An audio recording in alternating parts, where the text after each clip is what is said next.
Hello. Thank you very much to everybody that has stayed to the end of the conference. I know me and my fellow speakers put a lot of effort into making these exciting presentations for you, so it means a lot that you're hanging out. I know it's Friday and we want to get home. So, all right, next slide, please. So when I was running a youth summit in Colombia last year at the UN Biodiversity Conference, I had the pleasure of meeting this student, Samuel. He was a local 17-year-old student. And I asked him, why do you feel so passionate about sharing your voice at this conference? And what he said to me was, Rebecca, I want you to imagine all of the technological advances that have happened in the last 100 years. So think about TV, cars, cell phones, the internet. Even our society has advanced so drastically. Now I want you to picture my classroom. It's essentially the exact same classroom as we had 100 years ago. And is that fair? So how can adults say that they're preparing us for a future or to solve global issues if we're stuck learning in the past? And I think that Samuel's words really kind of set the stage for why I'm here today and what we're speaking about, because the world is moving very quickly, and oftentimes we're not really keeping pace when we're preparing our students for it. So my name is Rebecca Moon, and I represent the Center for Global Education. Unfortunately, my colleague Sarah had to back out last minute, but I'm very happy to come in and share CGE's vision with you guys in her place. At CGE, we have a mission. It's very simple but very powerful. So our mission is to amplify youth voices, to inform and drive action on global challenges. Today, I want to explore how Alberta's role in international cooperation can connect meaningfully with young people around the world. Because when youth voices are included in your discussions and in your policies, the policies move from being reactive to being more transformative. Next slide. So right now we're witnessing a shift in how global cooperation works, and this was actually really displayed very nicely in our last workshop. So we have solutions that are increasingly localized or led by communities. We have leadership that is feminist and inclusive and representative of diverse voices. And we have movements for anti-racism and reconciliation that are reshaping these global dialogues. But most importantly, young people are starting to pay close attention to what is happening. And the cool thing is that their perspectives often mirror what these global policymakers are saying, and in many cases go even further. Next slide. So Grishma is a 15-year-old from Hyderabad, India, and she said, adults often say that we will inherit the climate crisis, but this is wrong. We are living the climate crisis now. We will not inherit it, we are in it. We deserve a seat at the table because it is our present and our future. Now, Grishma bravely shared this perspective as one of the youngest delegates at the UN Climate Conference, COP29, in Azerbaijan last fall. And she is just one example of the thousands of youth that I interact with every day through my role at CGE. Now, these are youth that are aware, engaged, and ready to act on these global issues. At CGE, we connect these voices to real actions, and I can give you a few examples. Next slide. So first is Decarbonize. This is our flagship program.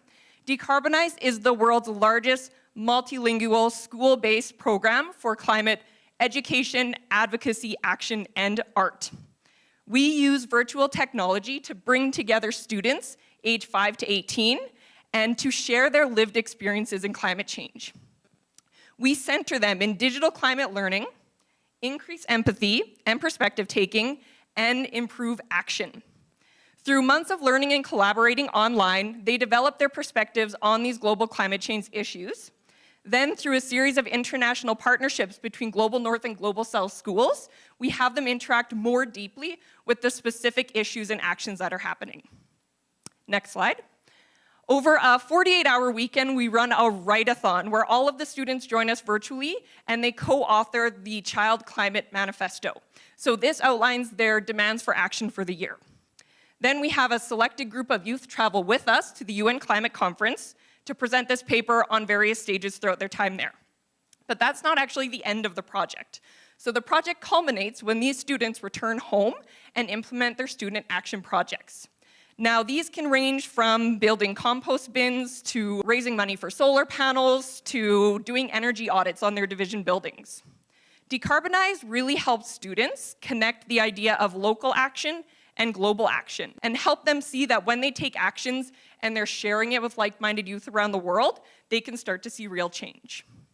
Next slide. Up next, we have global encounters. So these are smaller scale projects. They range from women's rights to reconciliation to the issues around banning books, which is one that might be a little interesting to some of us right now. These SDG topics, they're a shorter time frame, but they're really great because they allow busy teachers and students to kind of dip their toes into our global classroom around an issue that's really important to them. So they have a class activity guide with optional lessons that the students can do, leading up to a virtual meeting with a global expert and one-on-one chats between students so that they can gain a more holistic understanding of that topic. Next slide. Next, we have AP Seminar. So we work really closely with the College Board to run this interdisciplinary course in many schools across Canada. We have two main sections of this course. So one is nature-based education, and the other is Black diasporic studies, specifically with the Canadian lens. This course is great because students get to choose their own topic and their own research question, and they're guided to write a research paper and make a presentation about that topic. So they build skills in research, collaboration, presentation, and critical thinking. At the end of the course, the students will actually do a community action project around one or more of the issues that they have talked about throughout their time in the class. And finally, we have youth dialogues. So these are longer scale connections. They can range from a few months to multi-year projects like Decarbonize.